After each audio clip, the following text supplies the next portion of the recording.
Sir வணக்கம். வணக்கம். நேத்து விஜய் பேசிய அரசியல் களத்துல ஒரு பரபரப்பை ஏற்படுத்தியிருக்காரு.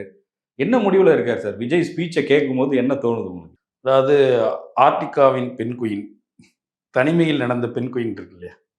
அந்த உவமை தான் நம்ம இதுக்கு எடுத்துக்கணும். அதாவது அவ்வளவு பெரிய பனிப்பாறைகள், உணவு கிடைக்குமா, கிடைக்காதான்ற எந்த உறுதிப்பாடும் இல்லாத இடத்துல, ஒரு பெண் குயின் தன்னுடைய கூட்டத்தை விட்டு தனியான ஒரு பயணத்தை நோக்கி பயணப்படுது.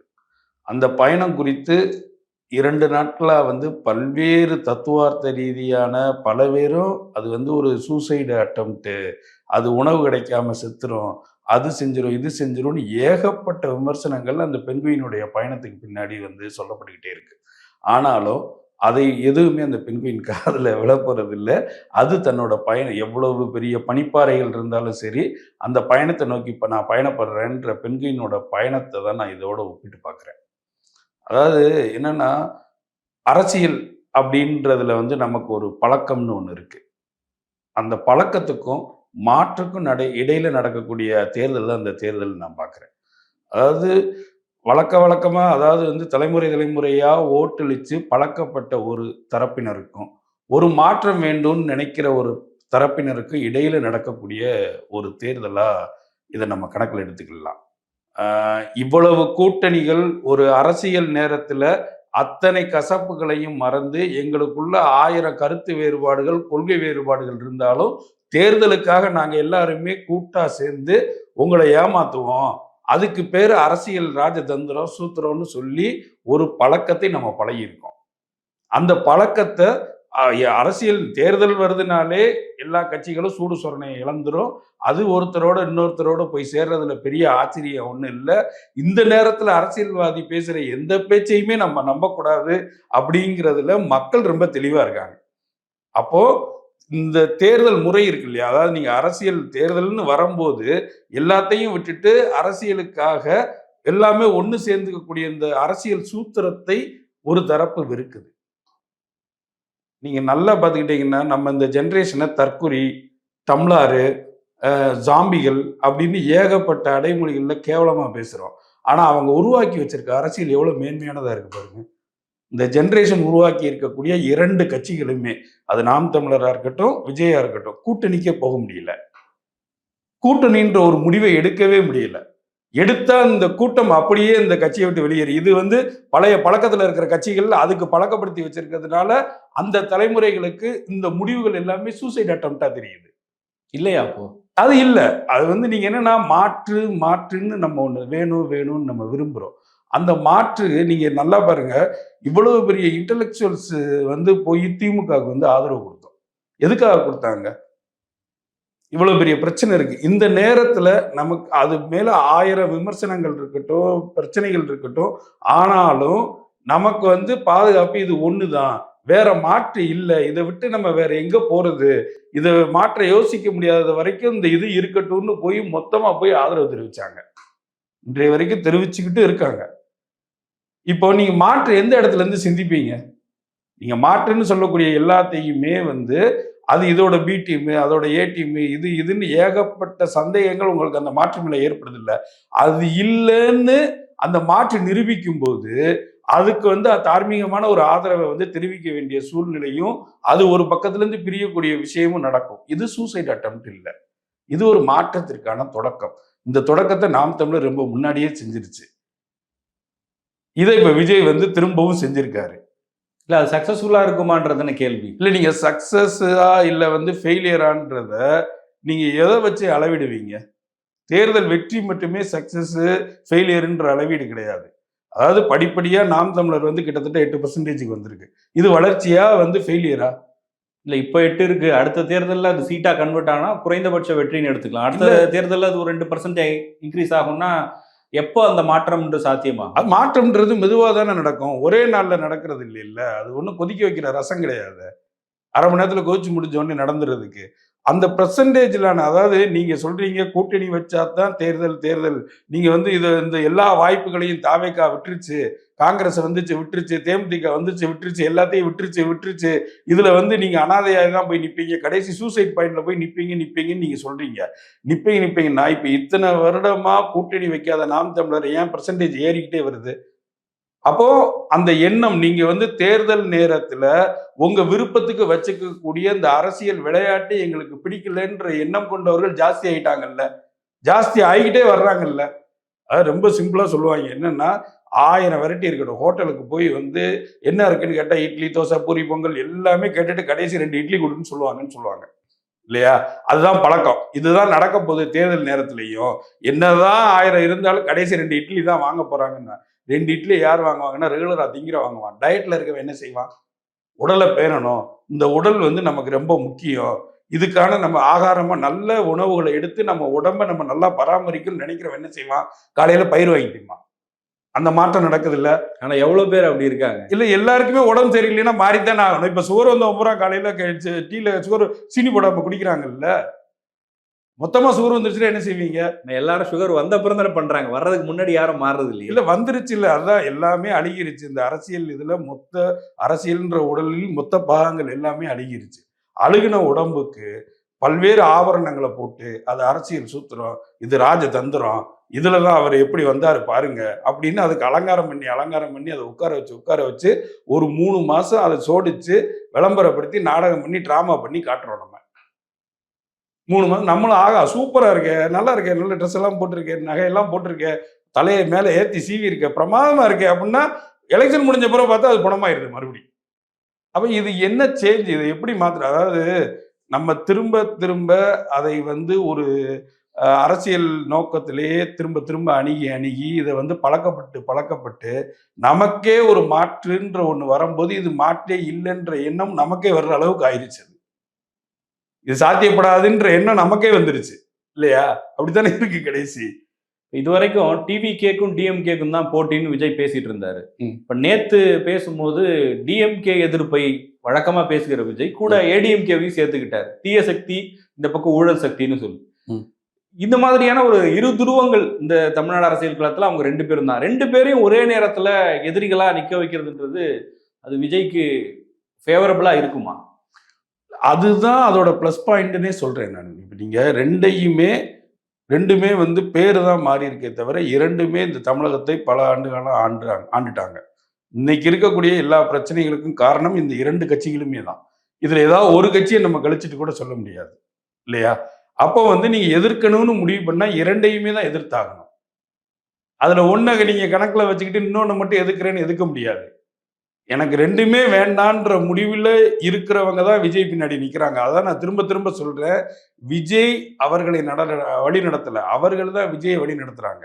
ஏன்னா இந்த சிபிஐ விசாரணைக்கு போயிட்டு வந்ததற்கு பிறகே அவ்வளவு பெரிய அழுத்தம் விஜய்க்கு இருக்கப்பட்டது. பயங்கரமான அழுத்தம் தான்.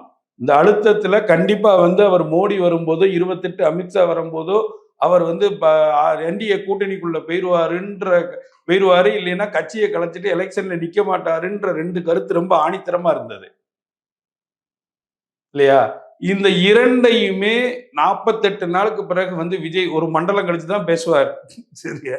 மருந்து கொடுத்த மாதிரி, நாட்டு மருந்து கொடுத்த மாதிரி ஒரு மண்டலம் கழிச்சு பேசும்போது இந்த கருத்தை அவர் எனக்கு அழுத்தமே இல்லை, நான் வந்து அந்த அழுத்தத்துக்கும் பயப்படக்கூடிய ஆள் இல்லைன்றதுக்கு பின்னாடி 1000 அர்த்தங்கள் இருக்கு. அதுக்கு பின்னாடி நிறைய அரசியல் விஷயங்கள் இருக்கு. அதை நம்ம டீகோட் பண்ணி பார்க்கும்போதே நமக்கு நல்லா தெரியுது.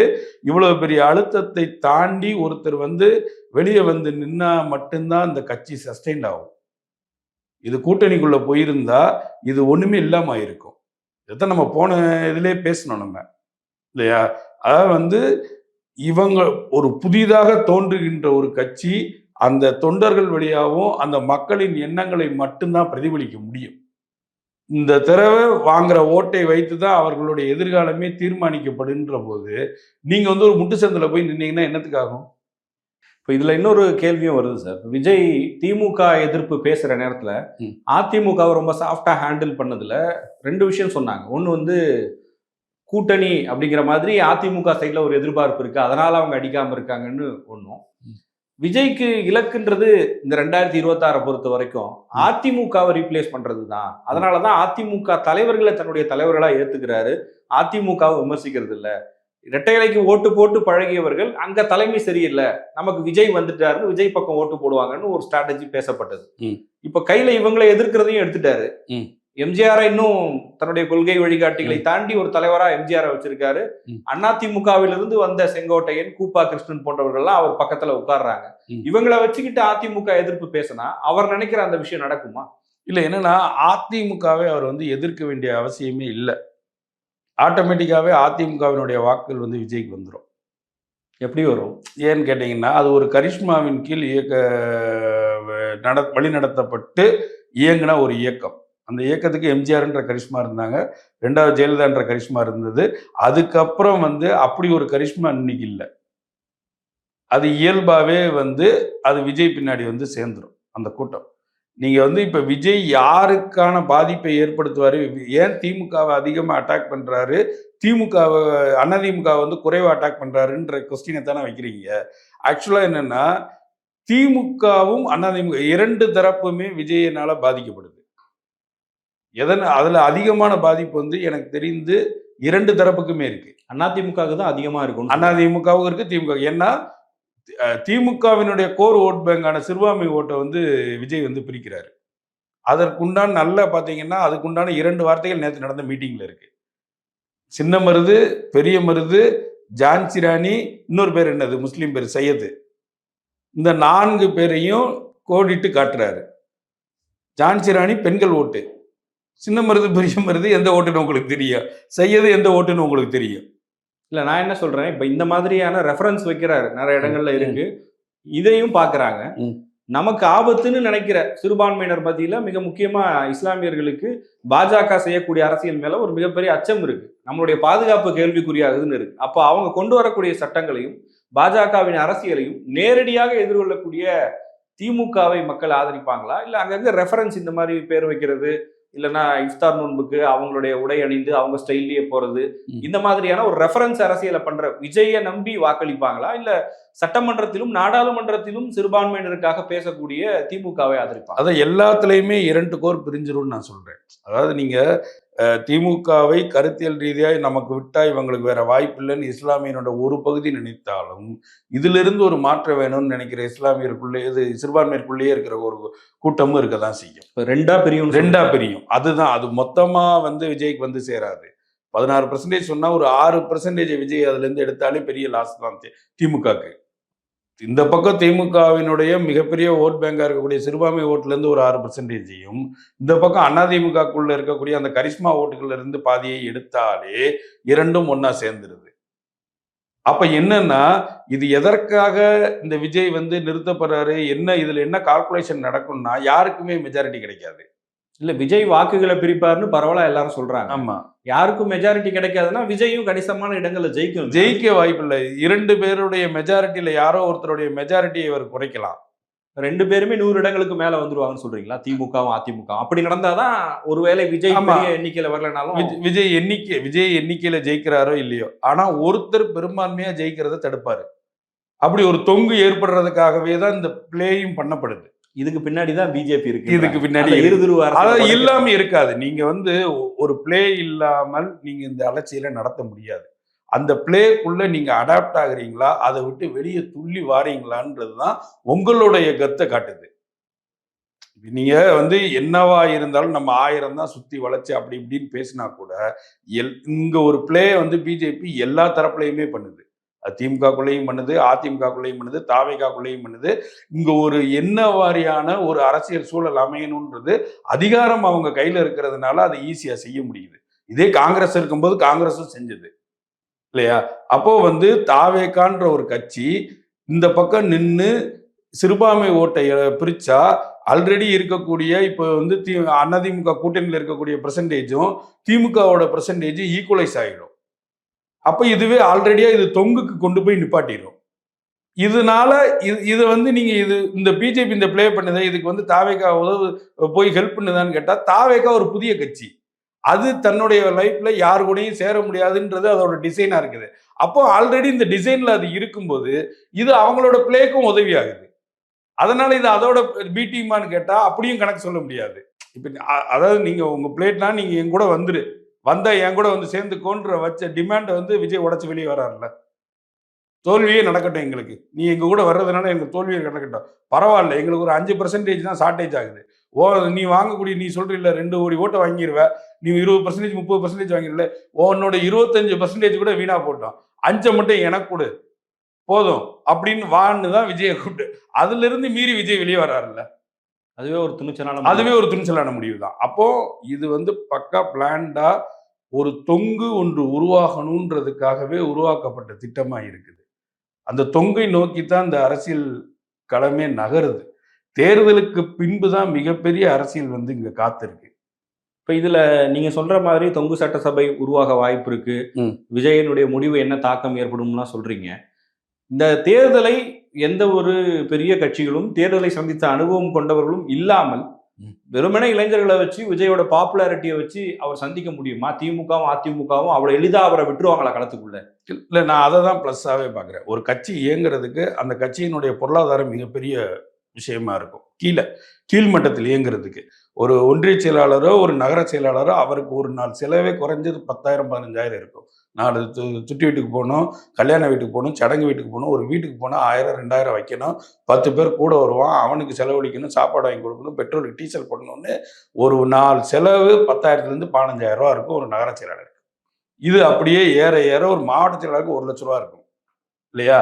அப்படி ஒரு நாள் கட்சி நடத்த 1 கோடி ரூபாய் செலவாகும். இந்த வருமானம்ன்றது இது ஆளுங்கட்சி எதிர்கட்சி எல்லா கட்சிக்கும் சமம். இது ஆளுங்கட்சி இதை வேற வழியில டீக்கல் பண்ணிக்குவாங்க. அவங்களுக்கு வேற எங்கேயாவது வருமானம் வரும், ஒரு பஞ்சாயத்து யூனியன் தலைவராக இருப்பான், இல்லை அந்த சேர்மனாக இருப்பாங்க, அதுலேருந்து வருமானத்தை எடுத்து கால்குலேட் பண்ணிக்குவாங்க. எதிர்கட்சியாக இருக்கிறவன் கை காசு போட்டு 5 வருஷம் செலவழிச்சு தான் ஆகணும். இன்வெஸ்ட்மெண்ட் மாதிரி பண்ணி தான் ஆகணும். அப்போ கீழ்மட்டத்தில் ஒரு கட்சி இயங்குறது, நீங்க மேல பெருசு கிடையாது, கட்சி கீழ்மட்டத்தில் இயங்குறது தான் ரொம்ப ரொம்ப பெருசு. இன்னைக்கு என்ன சொல்றாங்கன்னா, அப்படி 2 கட்சிகள்லையும் திமுக அதிமுகலையும் 2 பக்கமே வேலை பார்க்கறது வயசு வந்து 50 வயசுக்கு மேல இருக்கவங்க தான் இருக்காங்க. ஆனா நாம் தமிழர்லையும் தாவேக்காலையும் தண்ணியை குடிச்சிட்டு வேலை பார்ப்பாங்க. நான் பார்த்துருக்கேன். நாம் தமிழர் வந்து போன எம்பி எலெக்ஷன் கவுண்டிங் இடத்துல சாப்பாடு வந்து அவங்களே கொடுப்பாங்க. ஆனா ஒரு தூக்குச்சட்டில் சாப்பாடு எடுத்துக்கிட்டு 4 பேர் வந்தாங்க. வந்து சாப்பிட்டு அங்கே சாப்பிட்டு கவுண்டிங் வந்திருக்கோம்னா எங்களுக்கு எதுவும் தெரியாதுன்னு, நான் வந்து வீட்டில் இருந்து சாப்பாடு கட்டிட்டு கொண்டு வந்துட்டோம்னு சொல்லி கவுண்டிங்கில் சாப்பிட்டுக்கிட்டு இருக்காங்க. அப்படி அர்ப்பணிப்பான தண்ணியை குடிச்சிட்டு வேலை பார்க்கக்கூடிய இளைஞர்கள் வந்து கீழே ஒர்க்கிங்க்கு அவங்களுக்கு ரொம்ப சஃபிஷியண்டா இருப்பாங்க இந்த எலெக்ஷன்ல. நாம் தமிழருக்கு அது ஐடியாலஜிக்கலா சீமான் வந்து அவங்கள வளர்த்து எடுத்துட்டு வர்றாரு. அவங்களுக்கு எந்த மாதிரி இருக்கும்ன்றது தெரியும். இப்போ விஜயை பொறுத்த வரைக்கும் இவ்வளவு நாளா அவங்க சினிமாவின் காரணமாக விஜய் பின்னாடி வந்தவங்க. அவங்க இப்படியான தியாகங்களை செஞ்சுட்டு அவங்களுடைய வேலைகளை விட்டுட்டு கீழே போயிட்டு திமுக அதிமுகவோடு சண்டை போட்டு களத்துல நிற்பாங்களா? இந்த எலெக்ஷனுக்கு செய்வாங்க. அதாவது எல்லாமே ஒரு எலெக்ஷன், இந்த எலெக்ஷன்ல எந்த ஆதாயமும் அடைய முடியாத இந்த நிறைய செலவு பண்ணிக்கிட்டு இருக்காங்க இப்போ தாவேக்கால. அதாவது திமுக அதிமுக செலவு பண்றதை விட அதிகமாக செலவு பண்ற ஆட்கள்லாம் இருக்கத்தான் செய்யறாங்க. கிரெயின்ல கொண்டு வந்து மாலை போடுறது, கூட்டத்தை கூட்டுறதுன்னு ஒரு திராவிட கட்சி என்ன செலவு பண்ணுமோ அந்த செலவை பண்ணிக்கிட்டு இருக்கிற ஆள் கீழே தான் இருக்காங்க. அது இந்த எலெக்ஷன்ல தனக்கு ஏதாவது பயன்படுமான்னு நினைச்சு ஒரு கூட்டம் வருது இல்லை, அது இந்த எலெக்ஷன் முடிஞ்சோடனே இந்த கட்சியை விட்டு வெளியே போயிடும். அப்படி நினைச்சு வர வெளியே இருந்து வர கூட்டம், அதாவது ஒரு ஆதாயத்துக்காக கட்சிக்குள்ள வர்றாங்க இல்லையா? இப்ப நீங்க செலவு பண்ண ஆள் இல்லைன்னு நம்ம பேசுறோம்ல, அது இருக்காது இந்த எலெக்ஷனுக்கு.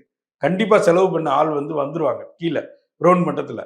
இன்னொன்னு அது அப்படி ஒரு செலவையும் வந்து அது எதிர்பார்க்காத ஒரு இளைஞர் கூட்டம் தான் பின்னாடியே நிக்குது. அதாவது அமமுக ஆரம்பிக்கும் போது அமமுகக்கு கை காசு போட்டு செலவு பண்ணாங்க ஆட்கள். 10 வண்டி வந்து வந்துருங்கன்னு ஆர்டர் தான் வரும். 10 வண்டியும் ஊர்ல இருக்கவன் அவன் கையில இருந்து பெட்ரோல் போட்டு கார் எடுத்துட்டு ஒரு ஒன்றிய செயலாளர் ஒரு மாவட்ட செயலாளர் 2 வண்டி தான் ரெடி பண்ணுவாங்க. மிச்சம் இருக்க 8 வண்டி சொந்தமா வண்டி பெட்ரோல் போட்டு வருவாங்க. அதை நான் கண்கூடா பார்த்துருக்கேன். அப்படி வந்து தாவேக்காவுக்கு அது மாதிரியான ஆட்கள் வந்து வேலை பார்க்கறதுக்கு ஈஸியா வருவாங்க. அது இந்த எலெக்ஷனுக்கு முடிஞ்சிடும். இந்த எலெக்ஷனுக்கு பிரச்சனை இருக்காது அவங்களுக்கு. இப்ப அமமுக 2வது எலெக்ஷனுக்கு சந்திக்கக்கூடிய பிரச்சனைய தாவேக்கா அடுத்த எலெக்ஷன்ல தான் சந்திக்க போகுது. அதனால நீங்க சொல்றீங்க இல்லையா, ஒரு அனுபவம் இன்னும் நிறைய பேர் போய் சேருவாங்க தாவேக்கால. கீழ்மட்டத்துல திமுக அதிமுக இருக்கக்கூடிய மற்ற ஆட்கள் நிறைய பேர் வந்து போய் தாவேக்காக்குள்ள போய் ஐக்கியமாவாங்க. அவங்க பல பயிற்சிகளை அவங்களுக்கு கொடுப்பாங்க. அப்படிங்கிறது ஒரு நம்பிக்கையை ஒரு கட்சி ஏற்படுத்திடுச்சுன்னா இப்ப 2 பக்கத்துல இருந்து போகக்கூடிய ஆட்கள் அதுக்குள்ள போத்தானே செய்வாங்க. இப்ப செங்கோட்டையன் போனாரு, கோப்பா கிருஷ்ணன் போனாரு, அது மாதிரி ஆட்கள் ஜேசிடி பிரபாகர் போனாரு. இப்படி நிறைய ஆட்கள் வந்து தாவேகாக்குள்ள போயிருக்காங்க இல்லையா? இது மாதிரி இன்னும் கீழ்மட்டத்துல நிறைய ஆட்கள் போக இந்த எலெக்ஷன் நெருங்க நெருங்க நமக்கு இது இல்லைன்ற போது வரத்தான் செய்வாங்க. அந்த எண்ணிக்கை ரொம்ப ஜாஸ்தியா தான் ஆகும். இப்ப அதுல இன்னொன்னு, இப்ப நீங்க சொல்ற மாதிரி வெளியில இருந்து வராங்க இல்லையா, வேற ம். கட்சிகள்ல எக்ஸ்எம்எல்ஏக்களா இருந்தவங்க இங்க வராங்கன்னா, அவங்க எல்லாம் சீட்டு எதிர்பார்த்து தான் வருவாங்க. இந்த மாதிரி வேற கட்சியில இருந்து வந்தவங்களுக்கு நிறைய இடங்களை தாவேகா கொடுக்கும்போது அதுல இருந்து ஒரு எதிர்ப்பு வரும்ல. இது எல்லா கட்சியிலயும் வரும். தாவேகா அதை சமாளிக்க முடியும்னு நினைக்கிறீங்களா? இல்ல இதே பிரச்சனை திமுகலையும் தானே இருக்கு. இல்ல அவங்க சமாளிச்சிருவாங்கல்ல. பல தேர்தல்களை பார்த்தவங்க அவனை எப்படி இன்னொரு தேர்தல்ல உனக்கு நான் கொடுக்குறேன், இதை மாதிரி கொடுக்குறேன், இல்ல அதை கொடுக்குறேன்னு ஏதோ ஒண்ணு சொல்லி சமாதானப்படுத்த முடியும். அதை பண்றதுக்கான ஆட்களும் இருப்பாங்க. தாவேகால அந்த மாதிரி சிஸ்டம் இருக்கா? இல்ல அப்படி நீங்க பார்க்காதீங்க. கிட்டத்தட்ட நான் வந்து இந்த 5 வருஷம் அதான் ஒன்றிய செயலாளர் சொல்றேன். அவன் 5 வருஷம் செலவு பண்ணியிருப்பான். இப்ப தாவேகால இருக்க ஒன்றிய செயலாளர் 5 வருஷம் செலவு பண்ணியிருக்கானா என்ன? இதே திமுகவில் இருக்கிற ஒன்றிய செயலாளர், மாவட்ட செயலாளர் எல்லாருமே நீங்க கூட்டம் போடுறதுலேருந்து நீங்க மாசத்துக்கு ஒரு ப்ராஜெக்ட் அனௌன்ஸ் பண்றீங்க. எல்லா ப்ராஜெக்ட்டுக்கும் அவங்க வந்து செலவு பண்ணியிருப்பான், எல்லாமே செய்வான். இதாவது வந்து பரவாயில்ல, சின்ன பையன் ஒரு 10 பேர் நிற்பான், யாரோ ஒரு ஆள் வந்தாருன்னா அவர் நமக்கு தளபதி சொல்லியிருக்காரு நம்ம வேலை பார்ப்போம் அப்படின்னு வேலை பார்த்து குறைந்தபட்சம் ஒரு 100 தொண்டர்களுக்கு இப்ப அங்க வந்து சீட்டு ஜேஜேன்னு இருக்க போகுது. வேற யாரும் வரப்போறது இல்லை. 234 தொகுதி இல்லையா? இதுல வந்து 100 தொகுதியை தொண்டர்களுக்கே கொடுத்துட்டா கூட மிச்சம் இருக்கிற 134 அனுபவம் வாய்ந்த வேற கட்சியில இருந்து வர்றவங்களுக்குன்னு பிரிச்சு கொடுத்தா கூட அங்க ஒண்ணும் நடக்க போறது இல்லை. புது கட்சி யாரும் என்னமும் கேட்க போறதும் இல்லை இல்லையா? இதே பிரச்சனை திமுகலையும் அதிமுகலையும் எவ்வளவு இருக்கு பாருங்க. 5 வருஷம் இந்த கவர்மெண்ட்லே இல்ல. இது இல்லாம அதிமுகவை அவன் வளர்த்திருப்பான் அந்த தொகுதியில. நீங்க சம்பந்தம் இல்லாத ஒருத்தரை கூட்டு வந்து இங்க நிப்பாட்டுவீங்க. இதே 5 வருஷம் இந்த திமுகக்காக அவன் அந்த 6 வருஷம் கிரவுண்ட்ல ஒர்க் பண்ணியிருப்பான். இப்ப கூட்டணி கட்சியில இருந்து ஒருத்தர் டபக்குன்னு திமுக தாண்டாருன்னா அவரு தூக்கி கொண்டு வந்து கொடுக்குறீங்க. உண்மையிலே பிரச்சனை கட்சி மாறுவதனால் ஏற்படக்கூடிய பிரச்சனை வந்து திராவிட கட்சிகளுக்கு தான் இன்னைக்கு அதிகமா இருக்கு. ஏன்னா அது வந்து மாற்றத்தை நோக்கின ஒரு அரசியல் பயணமா கட்சிக்குள்ள இல்ல. அது வந்து ஒரு தொழிலாயிருச்சு அரசியல்ன்றது. அப்ப அந்த தொழிலுக்கு நான் 5 வருஷமா இவ்வளவு இன்வெஸ்ட் பண்ணியிருக்கேன். எனக்கு என்ன அவுட் திடீர்னு நீ அதாவது மொத்தத்திலே ஒரு தொழில்ல நான் இன்வெஸ்ட் பண்ணேன்னா அதுல ஏதாவது ஒரு 5, 10 ஏதாவது ஒரு லாபம் இருக்கும்ல. எதுவுமே இல்லாம ஜீரோல வந்துன்னா அவன் என்னத்துக்கு ஆவான்? அந்த கடுப்புல இப்ப நீங்க சம்பாரிச்சு வச்சு ஆல்ரெடி வந்து ஒரு செட்டு சம்பாரிச்சு வச்சிருச்சு. அந்த சம்பாரிச்சு வச்ச பணத்துல இருந்து ஒரு தொகுதிக்கு 5 கோடி கொடுங்க. நீங்க ஒரு 10 கோடி ரூபாய் செலவு பண்ண வரணும்னு நினைக்கும் போது அந்த புதுசா வர்ற ஆளுக்கு அது ஒரு பேமெண்டே இல்லை சம்பாரிச்சு வச்சவனுக்கு.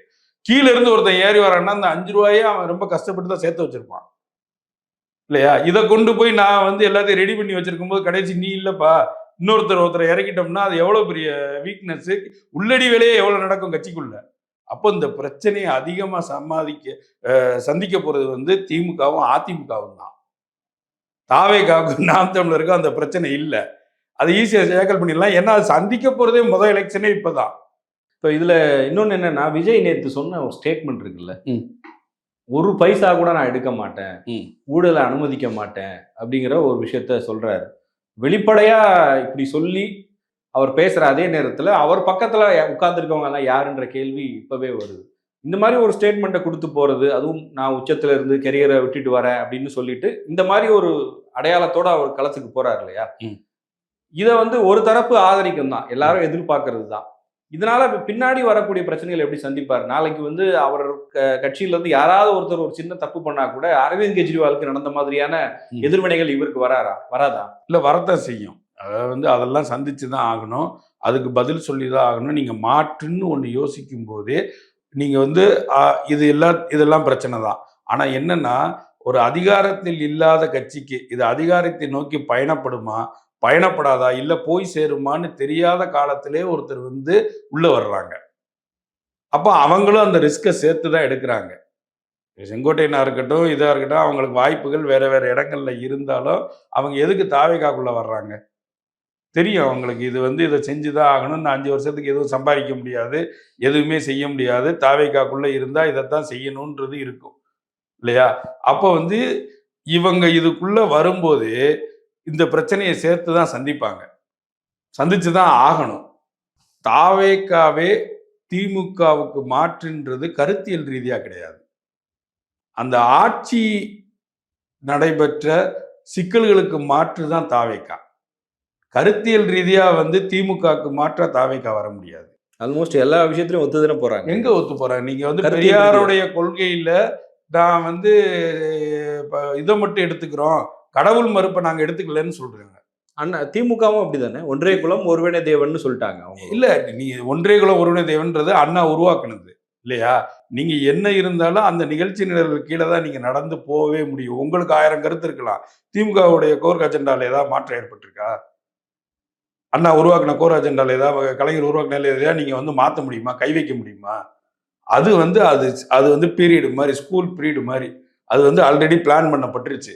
இதுல வேற வேற ஆட்கள் வரலாம், ஸ்டாலின் வரலாம், உதயநிதி வரலாம், இன்பநிதி வரலாம்.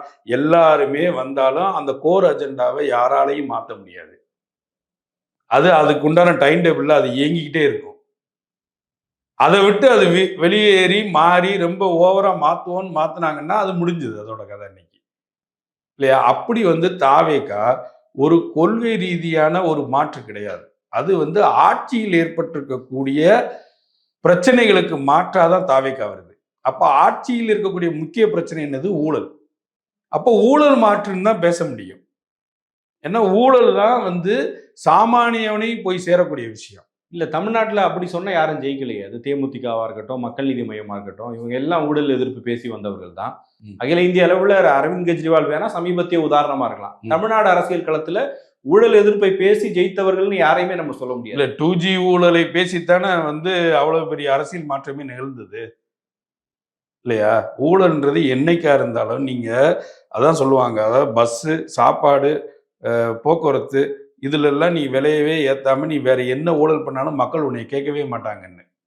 இன்னைக்கும் வந்து அரசியல்வாதிகள் ஊழல் பண்ணிக்கிட்டு தான் இருக்காங்க, பண்ணாம இருக்க முடியாது. அது வந்து ஆல்ரெடி நடக்கக்கூடிய டெண்டர் இப்ப 4 லட்சம் கோடி ரூபாய்க்கு வேலை நடந்திருக்குன்னா அதுல எப்படி எத்தனை பெர்சன்டேஜ் போயிருக்கு, அந்த எத்தனை பெர்சன்டேஜ், இத்தனை பெர்சன்டேஜ் யாருக்கு போயிருக்குன்ற ஒரு கேள்வியும் எல்லா இடத்துலயும் வருது இல்ல. அப்போ ஊழலும் அரசியலும் பிரிக்க முடியாது. அது நடந்துகிட்டே தான் இருக்கும். அது யார் ஆட்சிக்கு வந்தாலும் யார் பண்ணாலும் இந்த அரசியல்ல அது வந்து சாபக்கேடு நமக்கு. வேற வழியே இல்லை, அது நடந்துதான் ஆகும். அப்போ நீங்க அதை மாற்றாதான் பேச முடியும். அதுதான் ஈஸியா போய் கேப்சர் ஆகக்கூடிய விஷயம் மக்களுக்கு. ஒரு அரசியல்வாதி இருக்கான், ஒண்ணுமே இல்லாம இருக்கான், திடீர்னு ஃபார்ச்சுனர் கார் வாங்கி அது வாங்கி இது வாங்கி போயிட்டான்னா, என்னப்பா உனக்கு மாசமே 1.5 லட்சமோ 2 லட்சமோ தானப்பா எம்எல்ஏக்கு சம்பளம், நீ எப்படியா ஃபார்ச்சுனர் வாங்கினேன்னு எவனாவது எம்எல்ஏ பார்த்து கேட்போமா? விவரமா நாளையா கார் வாங்கிட்டாருன்னு தானே பேசுவோம். அதே சைக்கிளில் போகிற கம்யூனிஸ்ட் எம்எல்ஏ பார்த்து அவங்களுக்கு விவரம் பத்தாது பண்ணுவோம், பழைக்க தெரியாது. அப்போ வந்து அரசியல் பிளப்பு என்பதே ஊழல் பண்றதுன்னு ஆயிடுச்சு. அப்போ அதை தான் மெயின் கோர் அஜெண்டாவா, மெயின் கோர் பிரச்சனையாகவும் நம்ம வைக்க முடியும் இல்லையா? அப்போ அந்த டார்கெட் பாயிண்ட்ன்றது கரெக்ட் தான். அதை அவர் வந்து கண்டினியூஸா பண்ணுவாரா, இல்லை இது இப்படியே ஒரு எல்லாருமே சொல்லக்கூடியது தானே, நான் ஊழலை ஒழிப்பேன்றது சொல்லக்கூடியது தான். ஆனா அதோடைய மொத்தமாவே அது புறையோடி போய் கிடக்கு. அதை ஒழிக்க முடியுமான்றது ஆட்சியை கொடுத்து பார்த்தா அது அவ்வளோ ஈஸியும் கிடையாது. இப்போ விஜய் பேசுனதுல இன்னொரு முக்கியமான விஷயம், எல்லாரும் ஒற்றுமையா இருங்க, என் கூட நிற்பீங்க, நான் கொடுக்குற வேட்பாளரை ஏற்றுப்பீங்கன்னு எனக்கு ஒரு சத்தியம் கொடுங்கன்ற மாதிரி அவர் வாங்கிட்டாரு. எல்லா வேலைகளையும் தொண்டர்கள் பக்கம் தள்ளிட்டு விஜய் பழையபடி பனையூருக்கு போயிடுவாரு. இந்த அணுகுமுறை தேர்தலில் வெற்றியை தராதுன்னு சொல்றாங்க. விஜய் களத்துக்கு வராம தொண்டர்களையும் நிர்வாகிகளையும் மட்டும் களத்துக்கு அனுப்பிட்டு மாதத்துக்கு ஒரு முறை வெளிவர அணுகுமுறைன்றது மக்களால் ஏற்றுக்கொள்ளப்படுமான்ற கேள்வி இல்ல. அதை அவங்களே விரும்பி ஏத்துக்கிறாங்களா அந்த கட்சியினர் ஏத்துக்கலாம். வாக்காளர்கள் கட்சிக்கு வெளியில தானே அதிகமா இருக்காங்க. இல்ல, வாக்காளர்கள்னா என்னன்னா, இப்ப நம்ம அதுதான் போன தடவையே பேசணும், விஜயோட மௌனங்கள் வந்து நிறைய, அதனால அவர்களுக்கு நிறைய ஆதாயங்கள் கிடைக்குது, அதனால ஏகப்பட்ட அரசியல் பலன்கள் இருக்குது. அது ஒரு அரசியல் மௌனம்னே நம்ம பேசணும். அது வந்து அவர் வந்து அவருடைய குணம்லாம் இல்லை, இன்னைக்கு பேச முடியுது இல்லை. நேற்று எவ்வளவு ஆக்ரோஷமா பேசினாரு, இதை ஒவ்வொரு இடத்துலையும் பேசியிருக்க முடியும் தான். ஆனா பேசாம விட்டதுனாலதான் நீங்க இவ்வளவு வதந்திகளையும் ஒரு இடத்துல முற்றுப்புள்ளி வைக்கும்போது அது ஒரு கெயின் ஆகுது. அப்ப இவ்வளவும் பொய்யா கோபால்னு வருது இல்ல, மொத்தமும் பொய். அப்ப விஜய் ஒன்ன ஓபன் பண்ணும்போது இதுல இல்லாத ஒரு ஆங்கிள் புதுசா இருக்கு. அப்ப அந்த 20 நிமிஷம் ஸ்பீச்சுமே எனக்கு இன்னொரு 10 நாளைக்கு நான் தூக்கிக்கிட்டு நடமாடி ஓடுறதுக்கு எனக்கு போதுமான ஸ்ட்ரென்த்தா இருக்கு. இப்ப இதை வச்சு பேசினது வரைக்கும் இன்னொரு 10 நாளைக்கு என்னென்னமோ ஓடும். இது ஒண்ணும் இல்லாம போயிடுவாங்க, இது கூட்டணி இல்லாம இது வீக்கு, இது வந்து தாவேகாவுடைய தோல்வி, இது அது இல்ல இது இல்ல, கடைசி அங்க இங்கன்னு கடைசி பேசினா இன்னொரு 20 நாள் கழிச்சு விஜய் வந்து வாய திறப்பாரு. இது எதுவுமே நம்ம பேசின ஆங்கிள் இல்லாத புது ஆங்கிளா இருக்கும். அது அவங்களுக்கு போதுமான, அதை நல்லா தெரிஞ்சுக்கோங்க. ஒரு மாற்றம் வேணும்ன்ற எண்ணம் மக்கள் மனசுல அதிகமா இருக்கு. அந்த மாற்றம் பல குறைகளோட இருந்தாலும் அதை ஏத்துக்கிற மனநிலைக்கு சரியா இருக்கு. இதே நீங்க இது கலைஞரோ ஜெயலலிதாவோ இருந்த பீரியட்ல நீங்க இப்படி பேசாம ஒரு அரசியலை பண்ணியிருக்க முடியுமா? கலைஞர் தினம் தினமும் செய்தியாளர்களை தினகரனை சந்திப்பாரு. அந்த அம்மா அதுக்கு உண்டான பாலிடிக்ஸ் அடுத்தடுத்து எடுத்து வைக்கும். எங்க வீக்குதோ அங்க வந்து அந்த கரெக்டா அந்த காயினை செக்க நகர்த்தும். அதிகாரிகள் மொத்தமும் கண்ட்ரோல்ல இருப்பாங்க. கீழே வட்ட செயலாளர் முதற்கொண்டு கலைஞர் போன்ல பேசுவாரு. அதாவது ஒரு ஒரு கட்சி உள்ளேயும் வெளியேயும் மக்களும் என்ன நடக்கிறாங்கன்ற ஒரு உள்ளேயே வந்து தலைவர்கள் இருந்தாங்க. இன்னைக்கு அந்த வேக்கண்ட் அந்த 2 கட்சிகளுடைய சரிசமமா ஆண்ட அதோடைய வெறுப்பு மக்கள் மனசுல நிறைய இருக்கு. அதுக்கு மாற்று சரியான ஒரு ஆள் வேணும்னு நினைக்கிறாங்க. அந்த ஆள் வந்திருக்க ஆள் சரியில்லாம இருந்தா கூட பரவாயில்ல, நம்ம அவங்கள ஆதரிச்சு தீர்வோன்ற முடிவுக்கு வந்துட்டாங்கன்னா, நீங்க எவ்வளவு வீக்கா இருந்தாலும் அதை பத்தி அவங்களுக்கு எந்த கவலையுமே இல்லாம இருக்கு. நம்ம எல்லாமே பேசுறோம், எதுக்குமே பேச மாட்டேன்றாரு விஜய். இதுவுமே அது இதுன்னு எல்லாமே பேசணும் கடந்த 20 நாளா. நேத்து விஜய் பேசினதுல இருந்து மொத்தமா மாறிடுச்சு. அதான் அதுக்கு சொல்லிட்டாருலப்பா, எதுக்கு சொல்லிட்டாருலப்பா, இது அவனே எல்லா பதிலையும் சொல்லிக்கிறாங்க. அப்ப இது வந்து ஒரு பலன் தரக்கூடிய மௌனம். திரும்ப திரும்ப நம்ம சொல்றது அதுதான். இது முழுமையா இந்த பலனை வந்து அவங்க விடவே மாட்டாங்க. இது எவ்வளவு ஒரு அட்வான்டேஜ் பாருங்க ஒரு அரசியல் கட்சிக்கு. நம்ம எதுக்குமே பதில் சொல்ல வேண்டான்றது எவ்வளவு பெரிய அட்வான்டேஜ். கடைசியா நான் ஒரு மண்டலம் கழிச்சு நம்ம வந்து காய்ச்சல்லாம் சரியான பிறகு ஒரு பதில் சொல்லிக்கலாம். அந்த பதிலுக்கு இதே இல்லை, விமர்சனமே இல்லை. அதுதான் ஏற்றுக்கொள்ளக்கூடிய மொத்த 1000 கேள்விக்கும் ஒரே பதில்னு ஒண்ணு வருதுன்னா, அது வந்து அதை ரொம்ப அனுபவித்து பழகிவிட்டார்கள். அந்த ருசி வந்து அவங்களுக்கு தெரிஞ்சிருச்சு. அதை விட மாட்டாங்க. இந்த அரசியலும் அந்த பழமையான அரசியல், அந்த பழக்க அரசியல் இருக்கு இல்லையா, ஒண்ணுக்குன்னா பதில் சொல்லி ஆகணும், ஒண்ணுக்கு இது பண்ணி ஆகணும்ன்ற பழக்க அரசியல் இருந்து மாற்று அரசியல் அந்த விஷயத்த ரொம்ப ஈஸியா டீல் பண்ணிட்டு போகுது. நீங்க என்ன இந்த ஜெனரேஷன் என்ன நினைப்பாங்க, என்னப்பா கிரிஞ்சா பேசுறான்னுவாங்க இல்லையா? அதாவது ஒரு தலைவர் 1 மணி நேரம் 1.5 மணி நேரம், வைகோல்லாம் 4 மணி நேரம் பேசுவார். மொத்தமே 20 நிமிஷம் தான் விஜயோட ஸ்பீச் இது வரைக்கும். 20 நிமிஷத்துக்கு மேல போகல. ஏன்னா 30 செகண்டுக்கு மேல அவன் ரீலே பாக்குறது இல்லை. அப்ப அவன்கிட்ட போய் நீங்க எப்படி 2 மணி நேரம் 3 மணி நேரம் பேசுவீங்க? அப்ப ஒரு பொலிட்டிக்கலா ஒரு சேஞ்ச் நடந்திருக்கு. அது அரசியல் கட்சிகளாவும் நிறைய கட்சிகளை அடாப்ட் பண்ண வேண்டிய காலமும் வந்திருக்கு. அதை அடாப்ட் பண்ணி தாவேக்கா நிக்குது. ஏன்னா அது முழுக்கவே அதுவா இருக்கிறதுனால அந்த அடாப்டேஷன் அதுக்கே தெரியாம நடந்திருக்கு. அந்த அடாப்டேஷன் விட்டு வெளியே போச்சுன்னா தாவேக்காவும் தூக்கி வெளியேறியப்படும். அதுக்குள்ள இருக்கிற வரைக்கும் தாவேக்கா இருக்கும். நன்றி சார். நன்றி.